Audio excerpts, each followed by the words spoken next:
Bienvenidos a Derry, ya está disponible en HBO Max y hace unos días salió el primer capítulo de la temporada 1. El episodio 2 saldrá en la noche de Halloween para que estén bien atentos y les voy a dar mi opinión del episodio 1 como fan de Stephen King y de su libro y como fan de las películas de terror. Como fan de las películas de terror no me gustó el episodio 1 porque mataron a todos los protagonistas y ya les iré desglosando esta idea. El lado bueno es que ninguno de los protagonistas sale en el libro de Stephen King. No me gustó tampoco el episodio 1 por la referencia que hacen a las víctimas del Holocausto judío y que ya iremos a eso también poco a poco. Y como fan de Stephen King sí me gustó la referencia que hacen a la tortuga Maturín, que no dejo de tener esperanzas en que Maturín sí va a salir en esta serie. Maturín, para los que no saben, sale en el libro de Stephen King y es una tortuga gigante espiritual y es el único ser capaz de matar a Pennywise. De hecho, en el libro Pennywise se muere de terror con la sola presencia y mención de Maturín. Me gusta que en Welcome to Derry episodio 1 hayan habido dos referencias a Maturín, la tortuga que es capaz de matar a Pennywise. En este video les voy a dar un pequeño resumen del episodio 1 y mi crítica dura. Derry es un pueblo insignificante marcado por una oscuridad abrumadora. Según el libro de Stephen King, el payaso cae a Derry en un meteorito. En este primer episodio el director lanza algunos flashazos a este hecho tan importante del libro.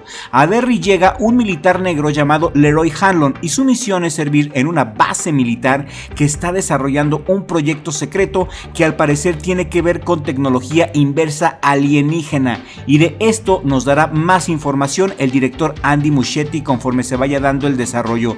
Como fan de Stephen King y de su libro, me gusta que están representando el origen extraterrestre de Pennywise. Welcome to Derry, sin embargo, no empieza con el militar, sino con este niño de 11 años llamado Matty, un inadaptado que está bien traumado y que usa un chupón para calmar su ansiedad. Matty se ha colado en el cine sin pagar la entrada, lo descubren y sale corriendo del cine. Poco después vemos a Matty caminando todo agüitado en medio de la noche y con un frío infernal. Ahí está Matty chupando su chupón y buscando aventón. Sin embargo, Matty no quiere regresar a casa, quiere huir lejos de Derry. Un coche entonces se detiene donde va una pareja con sus hijos. Parece la típica familia americana, en apariencia todos felices, todos perfectos y de buenos modales. Entonces suben a Matty y deciden llevarlo con ellos. En el camino, la típica y perfecta, entre comillas, familia americana deja de ser perfecta. La hija le lanza los perros a Matty mientras la mamá lo celebra. El hijo, como loco, comienza a deletrear cada palabra que se le viene a la mente y el papá comienza a manejar más rápido como si fuera un psicópata. La familia perfecta resulta ser entonces una perversión de la familia típica americana, y esta referencia me gusta porque es una crítica a la familia perfecta de los años 60 de los Estados Unidos, donde se veían muy bonitos por fuera pero podridos por dentro. Esta escena me gustó mucho porque es la escena del bebé mutante. La señora resulta que está embarazada y empieza a dar a luz dentro del coche de la manera más grotesca que te puedas imaginar. De la vagina de la señora sale este bebé monstruo con dos cabezas y alas que revolotea por todo el coche mientras la familia perfecta ríen como psicópatas. El pobre Matty está horrorizado y se refugia en su chupón.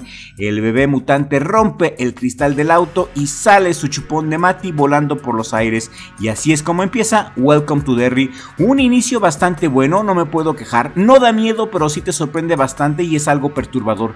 4 meses después de esto, en abril de 1962, conocemos a Phil. Phil es un apasionado del fenómeno ovni, quien está convencido que el mundo terminará por un conflicto nuclear. El director aquí nos enlaza después a una base militar en Derry con el teniente Leroy Hanlon. Este teniente al parecer va a tener mucho que ver con Pennywise y con los proyectos secretos de la base de ingeniería extraterrestre inversa. Hanlon fue distinguido como el piloto más valiente en la guerra de Corea y es el hombre perfecto para cumplir con la misión secreta. Después regresamos con los niños, regresamos a la escuela de Derry y vemos a la verdadera protagonista, Lily. Esta muchacha es especial, es huérfana de padre, ya que su padre murió hace unos años en un horrible accidente en la fábrica donde trabajaba. Los niños de la escuela la ven como si fuera un bicho raro. El director Muschietti nos muestra también en la misma escuela a esta tortuga, Maturín. Esta tortuga se encarga de dar folletos a los niños para que sepan qué hacer en caso de un ataque nuclear. En la misma escuela también aparecen Phil y Teddy. Teddy es judío y es un niño muy centrado. Los tres niños, Phil, Teddy y Lily, conocían a Matty. Phil y Teddy fueron obligados por sus padres para ir al cumpleaños de Matty, pero no fueron porque lo consideraban un bicho raro. Solamente cruzaron pocas palabras con él y en el fondo se sienten culpables de haber sido poco amistosos con el traumado Matty. Lily, como les dije, también conoció a Matty. Matty estaba enamorado de Lily y la misma noche que Matty desapareció, Lily se negó a besar a Matty y quizá esto deprimió tan fuertemente al chiquillo que ya no quiso regresar a Derry. Matty, el niño raro e infantil que nadie quería ser su amigo, a quien sus propios padres inclusive lo despreciaban. Muschietti aquí nos está mostrando a los que parecen ser el nuevo club de los perdedores. Los personajes están muy bien desarrollados, también que uno llega a encariñarse con los personajes. Y aquí es precisamente donde está el más grande error de la serie. El director decide que todos ellos tienen que morir, menos Lily, a quien dejan como la protagonista. Pero a eso ya iremos más adelante. Los perdedores se juntan y se vuelven amigos a raíz de que Lily empieza a tener visiones de Matty.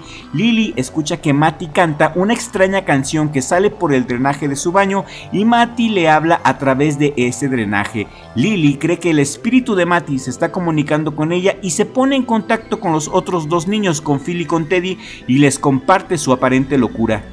Phil no le cree al principio, pero Teddy como que sí. Y lo que hizo que Teddy le creyera a la niña fue una experiencia horrible que te voy a platicar ahorita. Resulta que el niño Teddy es un judío observante, al igual que su familia. La familia de Teddy estaba festejando el Shabbat, el viernes por la noche.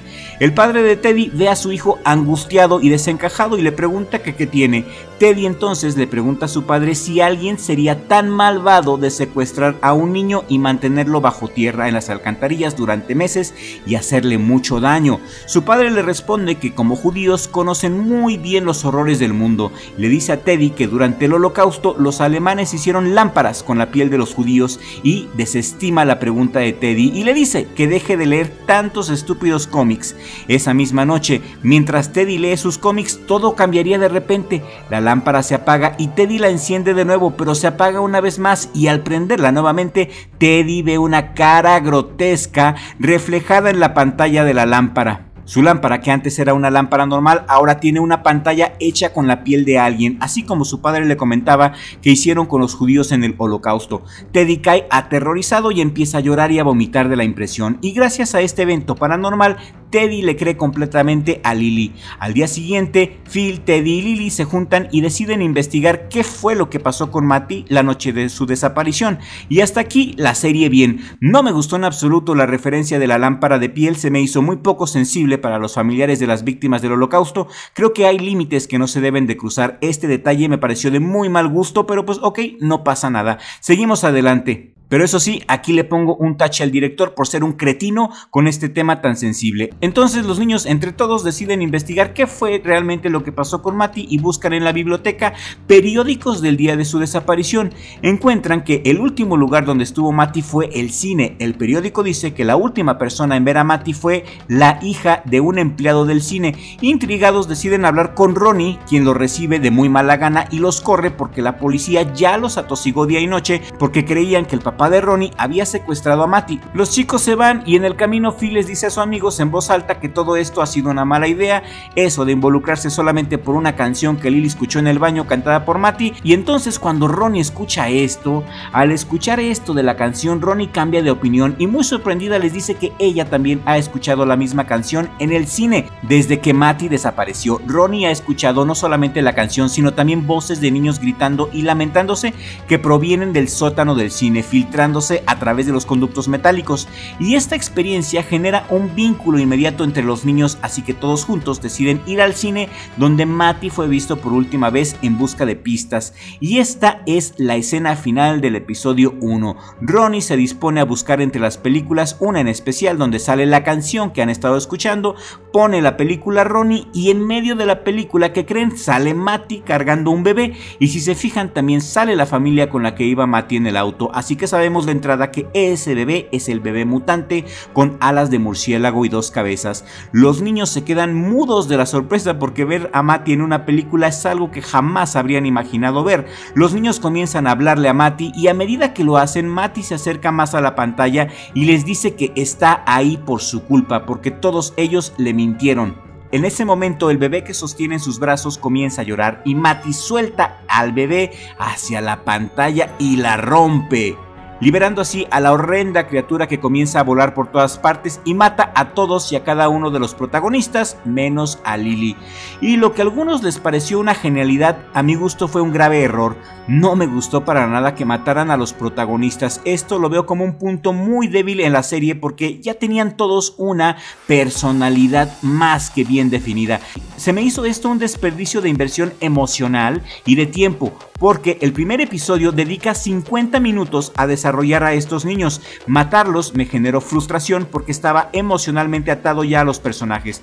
No tiene sentido que ocupen la mayor parte del episodio conociendo a los niños para después matarlos. Creo que esto lo hicieron solamente por choquear. Siento que este giro de la trama sacrifica el desarrollo y el enganche solamente por hacer gore gratuito. No me gustó y espero que en los siguientes episodios rediman esto que a mi gusto le salió muy mal en esta serie. ¿Ustedes qué opinan? ¿Qué les pareció el giro de la trama final de Welcome to Derry? En resumen, pues es una buena serie de terror basada en Pennywise. Fueron audaces al meter personajes ajenos al libro solamente para matarlos y podría pasar por alto este error si tan solo saliera Maturín. Eso es lo que espero de esta serie, que al final salga la tortuga Maturín, quien es el único ser que puede detener al payaso. Maturín no sale en ninguna de las películas de Eso el Payaso y si lo sacan en esta serie sería algo que los fans de Stephen King les agradeceríamos mucho. Esto es todo por el video de hoy. Yo quiero saber sus comentarios. ¿Vieron el episodio 1? Quiero saber lo que piensan. Les doy las gracias a los suscriptores que llegaron hasta el final de este video y aquí en la pantalla final les voy a dejar este otro video para que lo disfruten. Se trata de mi crítica a La Hora de la Desaparición, la cual también puedes disfrutar en HBO Max. Dale click a este video que te está apareciendo ahorita en pantalla y sigue disfrutando de nuestro contenido y nos vemos en el siguiente video con ayuda del creador.